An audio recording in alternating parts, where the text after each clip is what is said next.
風いってるね。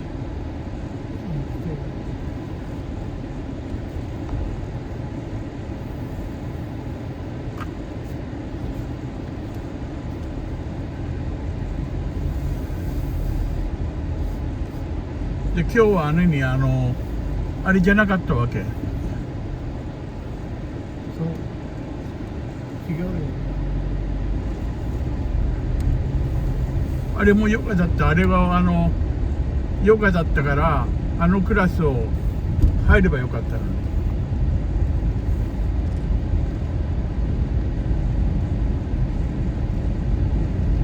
サウナ入った？今日何人くらいいたの2人。あ、2人いた。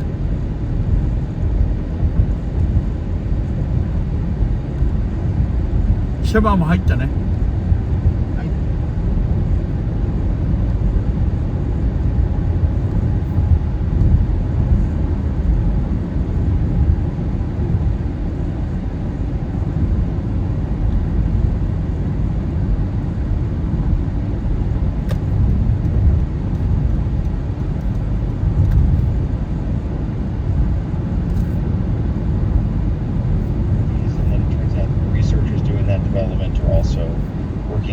Universities in China that are sanctioned, and just a whole host of everything from soft power influence with K-12 to hypersonic missile technology and at the upper echelons of academia and everything in between. So it's a pretty big problem.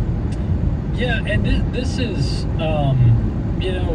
you wonder where our leaders are and our government is on this subject, because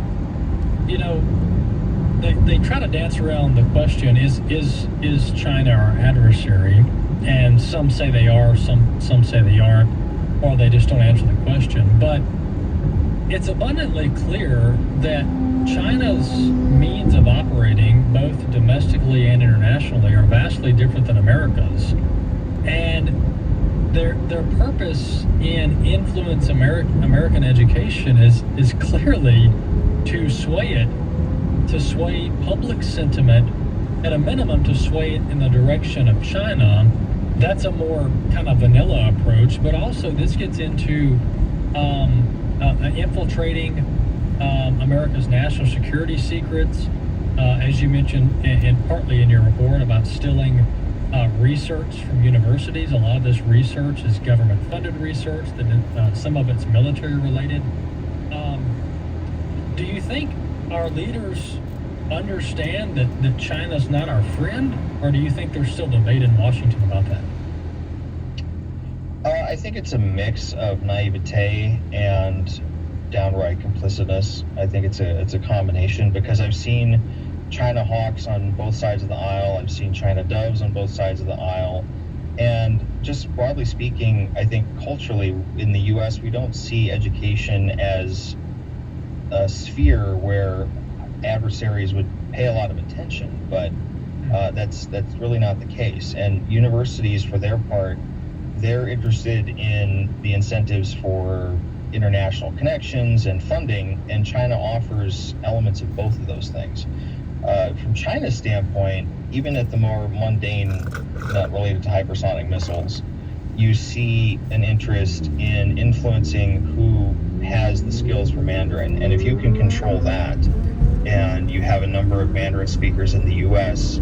Eventually use that in their careers, they're going to be the ones most likely to influence China policy. So if you can get close to them and shape their views initially from the get-go, from a young age, you've actually sort of created a softball set of policymakers down the road. And that's what China's done with its language programs. And there's other elements to it as well, but that's kind of the spectrum.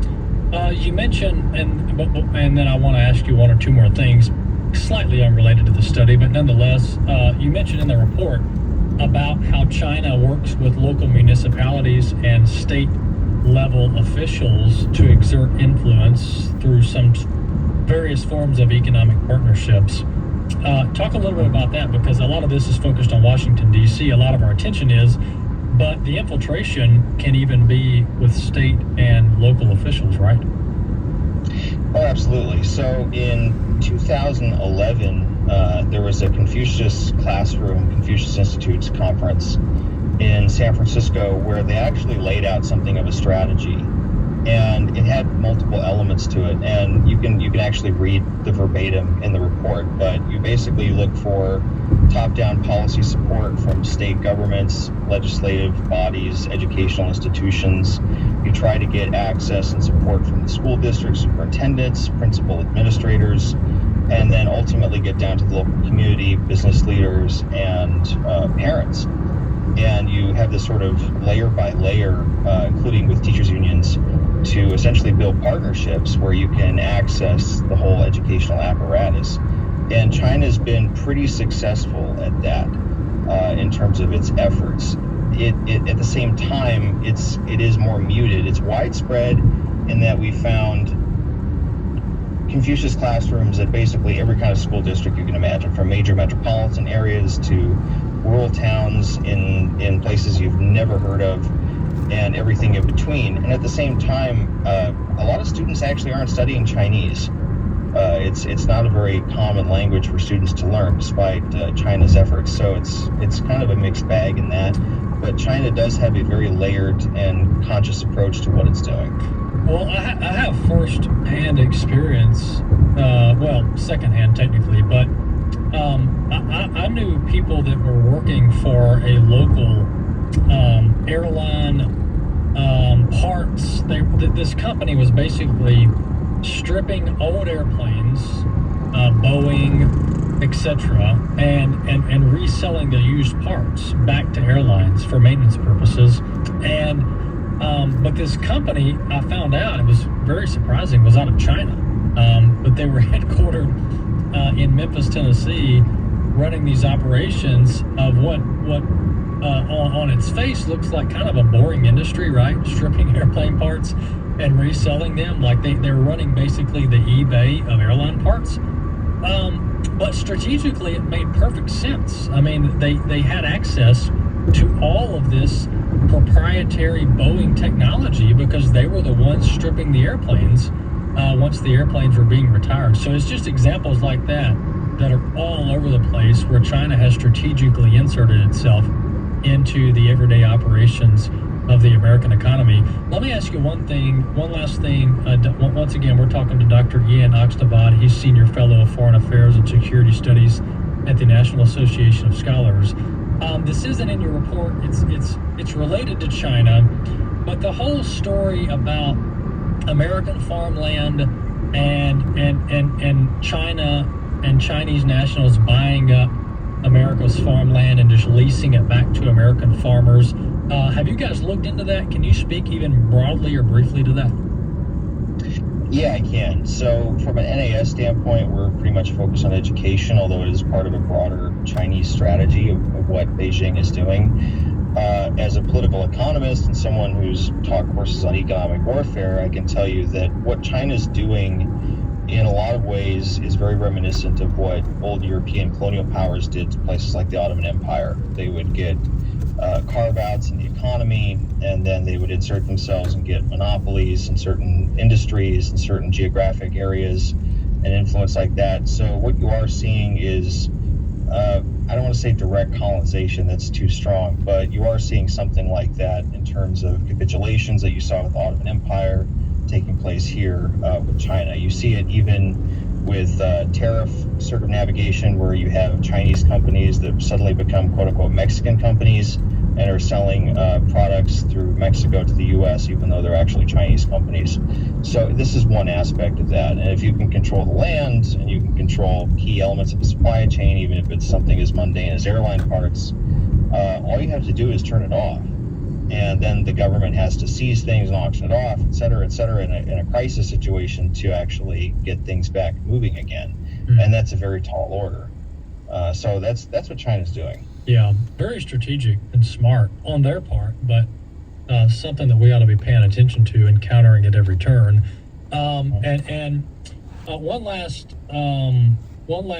question. We got about a minute left, but President Biden, I've been kind of surprised. He's actually left in place a lot of the sanctions, not the sanctions, but a lot of the tariffs and kind of rebuffering or rebuttals of China that Trump started. I mean, a lot of the tariffs that President Trump put in place on China are still in place. Biden's kept them in place. How would you rate the Biden administration on their handling of China the last 3.5, 4 years? I would say that a lot of it, from a geopolitical standpoint, is inertia that Biden can't really get out of, and it would take multiple administrations to do this. I mean, we've seen a reorientation towards countering China, beginning with the Bush administration, the W. Bush administration, and it's gotten incrementally stronger across all administrations in various ways. You've seen the Quad develop. You've seen India, partnerships with India get much closer, which is, if you want to beat China, you have to beat them in Eurasia. The only way to do that is with India. You've seen defense treaties with China, with Japan get increased. You've seen increased presence in the Philippines, etc. You've had ties to Vietnam. Who would have thought 35 years ago, if you went back in time, said we're going to be working militarily with Vietnam? People would have laughed at you. All that has sort of built on itself over the course of time, because that's just the way the geopolitical tectonics are going. Now, at the same time, I would say that the Biden administration is probably reluctant to do a lot of that, but there's certain things that you can't just quite flip a switch on. It takes a lot of time to get bureaucracies and money going and things like that. So that's kind of where the situation is with the administration. Well, Dr. Ian, thanks so much for coming on the program. Just tell our audience where they can find more about your work and some of your research. Check us out, nas.org. If you're looking for the good guys in higher education, we are there. That's us. So please check us out. All right. Thanks, Dr. Ian. Appreciate you coming on. Of course. All right. That's Dr. Ian Oxenavad. He's Senior Fellow of Foreign Affairs and Security Studies at the National Association of Scholars. And that was his assessment on China's infiltration of America's educational institutions. And then we talked about some other related matters as well. But the reason the farmland story is so important is because of China's reliance on food from American soil. And the United States, for a long, long time, probably since its existence, honestly, in the 1700s, since America's founding, we've dominated the agricultural industry. I mean, we've absolutely dominated it, especially with advancements in technology. So we are exporting food to the world, and China knows that. China gets a lot of their food from American farms. That's why they're buying them up. So this is something that we ought to keep tracking, and we ought to block at every turn any Chinese attempt to purchase American farms.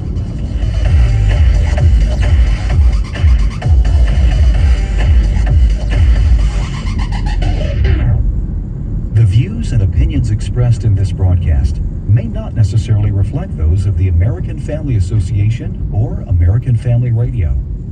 90.5 KTXG, Greenville, Dallas. Peter Rosenberger, author of the book A Minute for Caregivers, When Every Day Feels Like Monday. I've been a caregiver for nearly 40 years, and I know how important it is to encourage a family caregiver. I also understand that caregivers don't have a lot of time, and each chapter of my book can be read in a minute. It's encouragement, support, and each chapter will point you to safety. Oh, by the way, they're all written in fluent caregiver. A Minute for Caregivers is available at resources.afa.net. This is American Family Radio, a listener-supported ministry of the American Family Association. Family News, I'm Robert Thornton. Relief efforts continue in western North Carolina as officials rush to get more water, food, and other supplies to flood-stricken areas without power and cell service today, 3 days after Hurricane Helene ripped across the southeast U.S., and the death toll continues to rise. AFR's Alex McFarland, a resident of North Carolina, gave an update and urged listeners to pray for the folks there. A lot of devastation. The historic little town of Black Mountain, very beautiful town, is underwater, at least partially. And just a few moments ago, I was texting with Will Graham, friend Will Graham, son of Franklin Graham, and the Cove. Many people have asked about the Cove, because I speak there a lot. It is fine. In fact, it's become a kind of a headquarters for disaster relief. Samaritan's Purse Ministries has generators, and the Cove has the ability to produce clean water. Tim Bryant, resident of Western North Carolina near Weaverville, joined Jenna Ellis in the morning. But there's a lot of people that are going to be without power for quite some time, probably. There's sections of Asheville that have been completely devastated and underwater. We've been connecting with families at the church, trying to find out if everybody's okay. We do have one family who lived on a creek, and their house was split in two, and they lost everything. Former President Donald Trump was in Valdosta, Georgia today to survey damage left by Helene. Salute to the incredible first responders, law enforcement heroes, and they are heroes, doctors, nurses, firefighters, Coast Guard, National Guard, who've been serving with such extraordinary grace. And the work is incredible. Nobody thought they'd see something like this. You're the best. Franklin Graham was also there with Trump.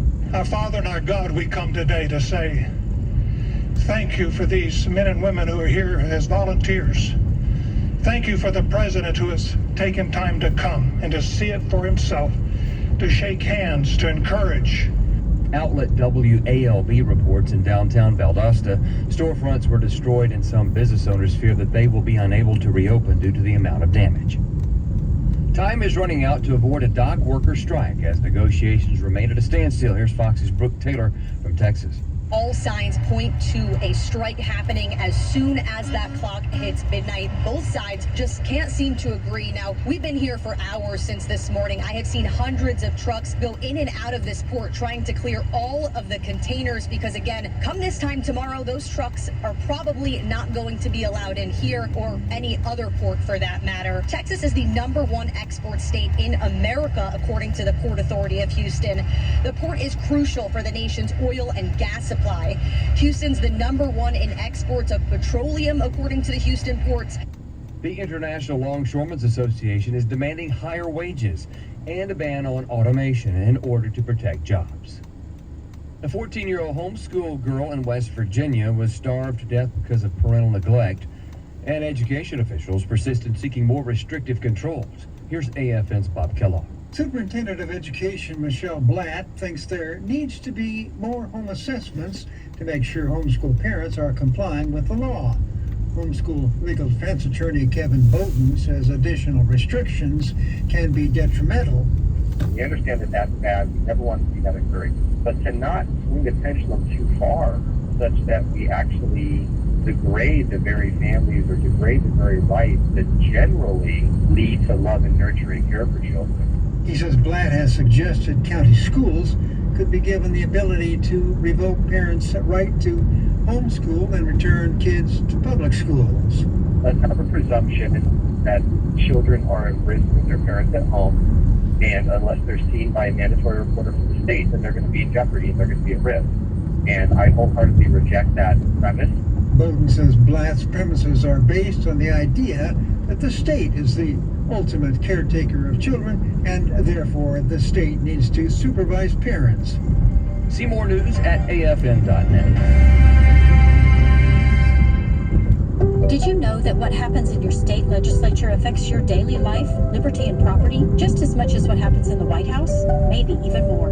How will you decide which down-ballot candidates deserve your vote on November the 5th? Resist being swayed by emotional campaign ads and sound bites. Visit iVoter Guide for the facts about the state legislative candidates on your ballot so that you can think for yourself.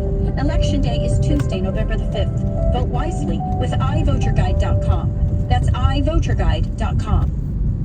Hello, and welcome to the Dr. Nurse Mama Show, prescribing hope for healthy families here on American Family Radio. Here's your host, Professor, Pediatric Nurse Practitioner, and Mama for Dr. Jessica Peck.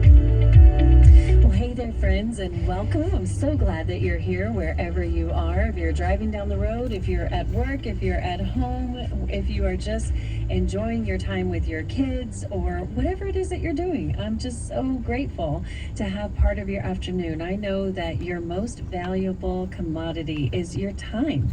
And the fact that you spend time here with us, learning and finding hope for healthy families together is really encouraging to me. And so I just want to tell you, thank you. Thank you very much for listening in. Thank you for caring about your family. Thank you for looking to Jesus for hope, because in a world that seems like it is topsy-turvy and turned on its head, and we never know what news the day is going to bring to us, it is really great to know there are like-minded people who are just clinging to their faith, because that's what we've got. Now today, there's something that's been on my heart that I really want to talk to you about. So today you've got me, and I am going to talk to you about Gen Z and Gen Alpha and raising kids in a world that seems like it really has gone mad. And you know, everywhere that I go, and when I say that I have 4 kids, of course I have 4 kids. I've got 2 in college, I have 2 in high school, so I have young adults all in Gen Z. And when I say that I have 4 kids and teenagers, I often get instant offers of sympathy. I get jokes, I get prayers, sometimes on the spot, and I think a lot of times I get negative messaging. I'm just going to be honest and say, I'm so glad I'm not raising kids in this world. Like, I'm so glad my kids are already grown. Or conversely, I hear from young parents who have young kids or who don't have kids yet, and they're saying, I'm scared to death to raise kids in a world like this. So I want to encourage you to know that yes, it feels like the world has changed. The world has changed a lot since the time that I grew up. It seems like things are just very, very different. Yet we also know from Scripture that nothing is new under the sun. And there may be new ways in which we encounter threats, but the honest truth is that the world is broken and has been broken since the fall and creation, and there may be new ways we encounter these threats, but the heart issues are still the same. The sins behind the heart issues are still the same. We're still seeing greed and selfishness and malice and wrath and all of those things that we know from Scripture. So we can have hope in that, because especially for you parents who have older kids, who have grown kids, who have grandkids, you have a lot of wisdom to offer.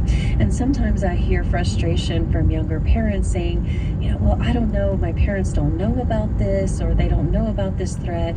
That may be true. They may not know about deep fakes and sextortion and mewing and lip maxing and all of those kinds of things, but they know about the issues of the heart, and you have so much wisdom to offer. And so I think there's such great partnership for intergenerational families. And whether that's the family that God gave you when you were born, or that's the family that God gifted you, maybe through your church family, whatever that family is for you, whatever that support system is for you, because I know many of you, like me, have broken family relationships, and that can be even more difficult, and even a greater opportunity for the church to step in and to really be family and to partner with all of us on all of these different life stages, whether you're just starting out, whether you are working on your marriage, whether you have little kids, whether you have bigger kids, grown kids, grandkids, wherever you are on that family spectrum. The world is a scary place for all of us, and we can all be together. So I want to talk specifically today about Gen Z and Gen Alpha, because I hear so much negativity from older generations, including mine. I'm a Gen X, but I hear it from millennials, I hear it from baby boomers, I hear it from the greatest generation. I hear kids today are lazy, they are disrespectful, they are weak. I mean, these are concerns that we have. And the truth is that every generation has been critical of generations to follow, and each generation has its own characteristics, its own triumphs, and its own struggle.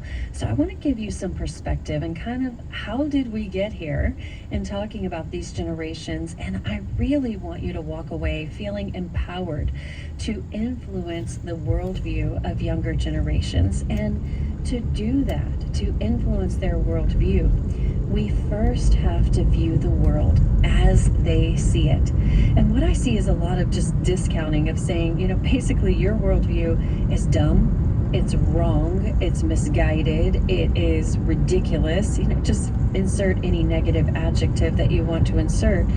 But that is really disconnecting. It's off-putting, it's isolating, it's alienating, it's confusing. Because what we're trying to tell them about how the world used to be, they didn't experience that, and they are going to best experience that through the context of relationships. That is the key to influencing worldview, is through building relationships. You are not going to lecture your way into leveraging a worldview change. You're not going to argue your way into right relationship. You need to build relationships, because we know from research that healthy relationships are the number one predictor of influence. That is what it is. It's also the number one predictor of resilience, and we need kids who are resilient to get through tough times. This is a generation that has been through COVID, and that was a severe social and emotional and mental health wound on today's kids. So with all of that, let's dive in and get started. Now, it can be hard because, to start with, when we are talking about generation to generation, each generation has its own lingo, its own culture, and we really have a trouble understanding the culture of each other. So let me give you some vocabulary from Gen Z and just give yourself a little mental quiz and think, how many of these words do you know? And here we go. So chuggy, slaps, snatched, vibing, drip, bussin', stan, no cap, simp, high key, bet, bougie, and salty. Now, I bet some of you are thinking, I've never even heard some of those words. Some of you are thinking, hey, I know a few of those, that's fine. And I can tell you, I actually know what every single one of these words mean, but I will tell you that my kids will be the first to say, I cannot use them in a sentence without sounding cringe. That's what they would say. And it's true. But let's start with a common language. So when you hear kids using words that you don't know what they mean, ask them what they mean. Now, I'll give you a disclaimer. They will laugh. They will laugh at you. They will laugh with you. But they would love to teach you something, and it can give you some insight into how they're communicating, what's important, what they're looking at, what the culture is like. So, for example, stan is a combination of stalker, fan. It's a fan of something or someone to the point that you're almost stalking them is what it is. So you can think, okay, tell me about that. Tell me, and that's not different, right? They think back to generations past where the craze over the Beatles, the craze over Elvis, those kinds of things are not new. We can find common ground.